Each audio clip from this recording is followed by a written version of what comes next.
can see, it's high time we do a book haul. Let's start with the 3 that aren't in boxes, shall we?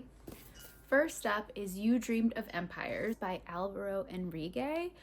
I knew I wanted to pick this book up after I saw a video about it from Tomes and Textiles on TikTok. The video that I came across was actually their critique of a review that was done by the New York Times, and it was very valid, that critique, when you look at other reviews of this book. But from what I understand, it's a hallucinatory, revelatory, colonial revenge story. That's what it says, you know, like right here. And it just sounded like nothing I've ever read before. I love historic retellings in almost any capacity, like good ones. And the TikTok video that I saw basically compared it to when Mel Gibson tried to make that movie Apocalypto, but like somebody who should actually be telling that story, like, I'll do it better. I never seen that movie. That's like, movies like that are not my cup of tea, but this book just sounded so interesting, and I snagged a copy at my local bookstore not too long ago, so I'm pretty sure I will be picking this one up very soon. Next, we have Emily Wilde's Map of the Otherlands by Heather Fawcett. So this is book 2 of the Emily Wilde series. I read the first one last year, and I really did enjoy it. I really loved I loved that she was a researcher, and so much of the book is her doing actual research out in nature. And it was just a really nice, cozy story to, just sit back, relax, and enjoy. So I wanted to see where the story goes. I'm very excited to, see where the relationship that started to develop in the first book goes. Instead of Emily Wilde being out in the field like in the first book, from what I understand, mysterious fairies from other realms appear at her university, and then she's gotta, things unfold from there. I was really torn between I guess there's like a UK, I think it's the UK, but there's like a lighter green version of this book, but this dark green is my favorite color, and it matches the first book that I have, so I just went ahead and I went with this one. And the next one that I picked up from the local bookstore, all 3 of these I picked up on the same trip, was That Time I Got Drunk and Saved a Demon by Kimberly Lemming, and I'm really excited to read this one. I'm just gonna read the back. Spice trader Cinnamon's quiet life is turned upside down when she ends up on a quest with a fiery demon in this irreverently quirky rom-com fantasy that is sweet, steamy, and funny as hell. I told you, for me to want to read a romance book, there has to be a fantasy or magical element in it. And I've just heard such good things about this book time and time again that when I found out that it was finally available in a paperback copy for me to easily grab, there was no question I was going to be picking this up. And this also feels like a good potential February read, since it is, Valentine's Day. If that means anything to you, I don't know. I just feel like books with love in them, I feel like that might be something I'm going to gravitate towards in the next month. All right, time to bust out the scissors. Well, that's swell. Glad it's okay. So these are in no particular order. This one's from Blackwell's. I did order quite a few books from across the pond recently. Yes. Oh. Got a little damaged in the process, but what are you going to do? This one is The Principle of Moments by Esme Jacami Pearson. I've been wanting to read this one since I first heard about it, and I know I'm going to be reading this one very soon. It's a space opera. I know there's time travel, and I know there's a prophecy, and that was really all I needed to know. There just haven't been enough space opera books in my life, and this one just sounded really cool. So I'm not showing any important information, but this is my signed copy of Faebound by Sarah El Arifi. I'm so excited to read this book. Oh my gosh, it's so beautiful. I think I knew that I had pre-ordered a signed copy, but I think I forgot that it was like had sprayed edges. And I know there are other special editions out there, but look at this one. Oh my gosh, she's so pretty. Let's see. We love a map. I think this is in other copies, but I'm going to show mine off because I waited a long time for this. Let's see. It is signed, which is very, very exciting. So Faebound, if you haven't heard yet, is about two sisters, and one of them basically gets exiled and the other sister's like not about that. And so they both end up, you know, outside of their homeland. And I forgot to mention that both of these sisters are elves. And this is a world where humans don't exist anymore, fae don't exist anymore, only elves are still around. Or so they thought. That's basically the premise of this story, is that these two elven sisters get exiled and then the impossible happens. And I'm not spoiling anything. It says it right here on the flyleaf that they run into the fae. And so yeah, this is the first book, and I knew what it says. It's going to be a trilogy and a romantic fantasy of epic proportions crackling with magic and passion by none other than Samantha Shannon. So this one I will be reading ASAP.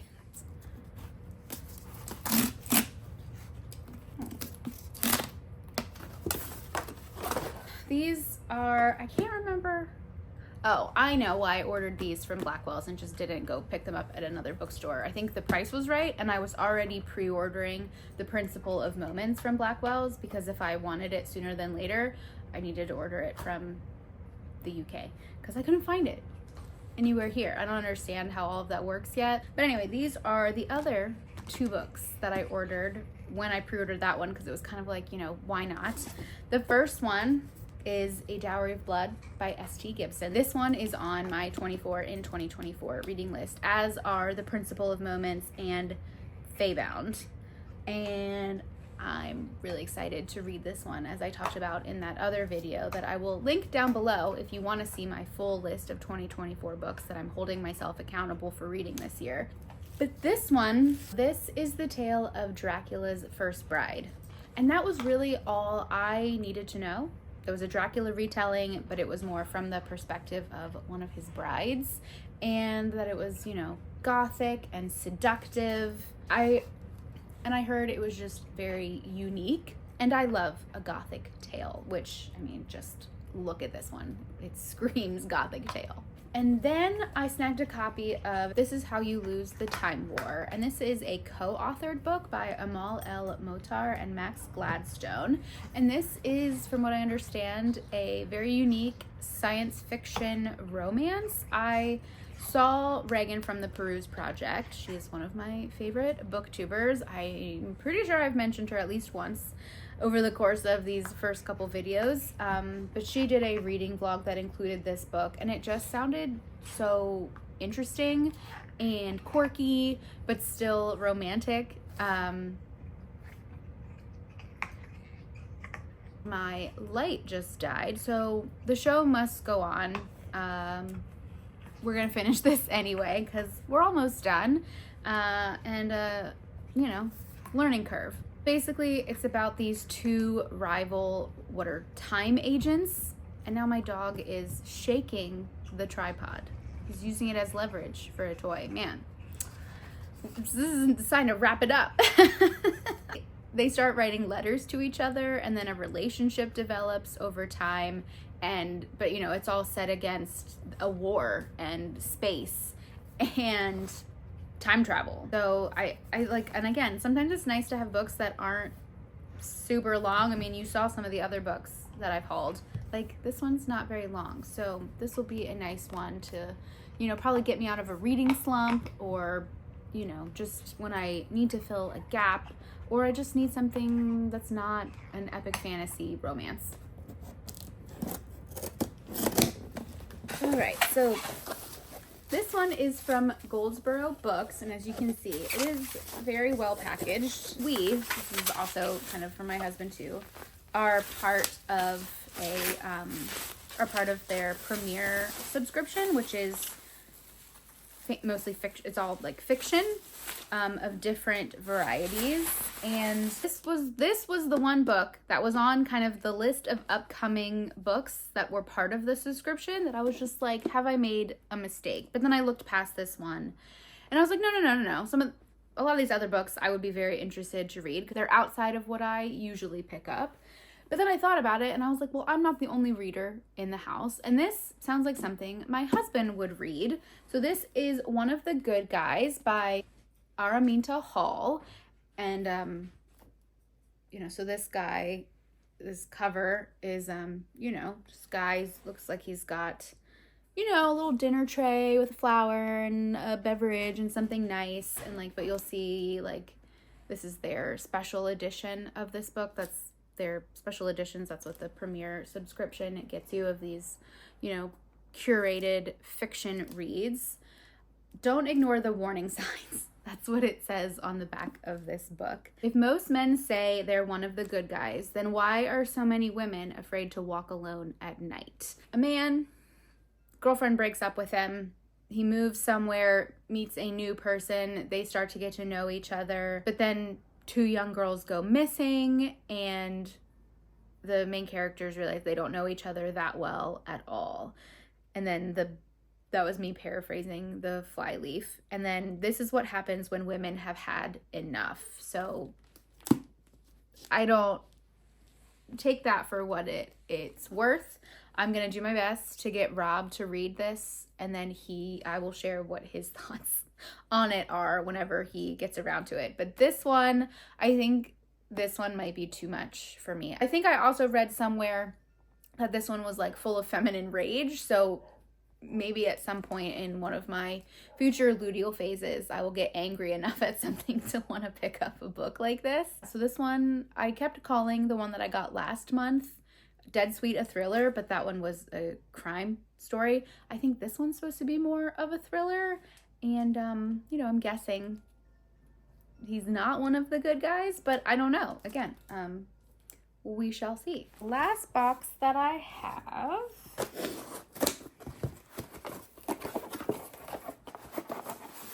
So this is the first book that I've ever ordered from Pango Books. I don't know.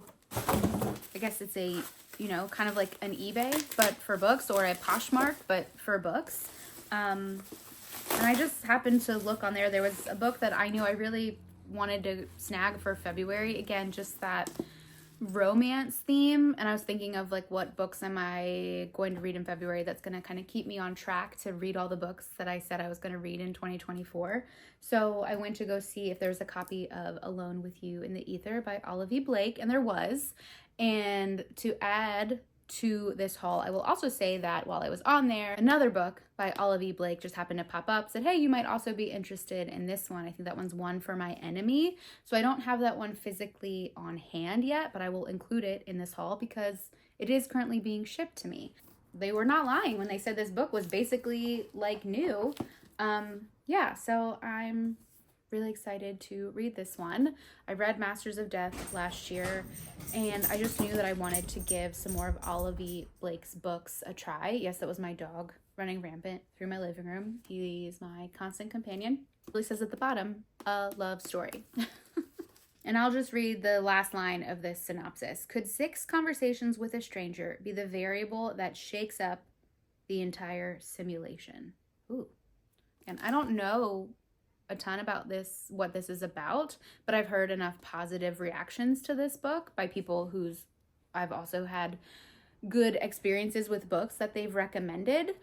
And so I was like, I really need to give this one a try. So this one will be on my February TBR for sure. And then the last book that I will include in this haul, I also don't have physically in my hands yet because my husband literally just bought it for me at the bookstore this afternoon, is Behind You is the Sea by Susan Moaadi Daraj. I'm trying to pronounce that as best as I can. But I was really excited to pick this one up because it's a debut novel that gives voice to the diverse residents of a Palestinian American community in Baltimore. So for me, this is a local story. Baltimore is less than an hour away from where I live. That's where my favorite sports teams are. And And it was high time that I picked up another book written by a Palestinian author. And this is about the lives of the different people who live in this community and how class, you know, generation, religion, all of those things kind of intersect to create, you know, their shared experience. Yeah, and again, I was just so tickled when my bookstore, my local indie bookstore, shared this book and was like, yeah, it's about Baltimore. And I just thought that was really cool. And I just felt really called to add that one to my physical TBR here at home. But I don't want, Gnocchi, come here. Gnocchi. But I don't plan on waiting too long before picking that one up, right?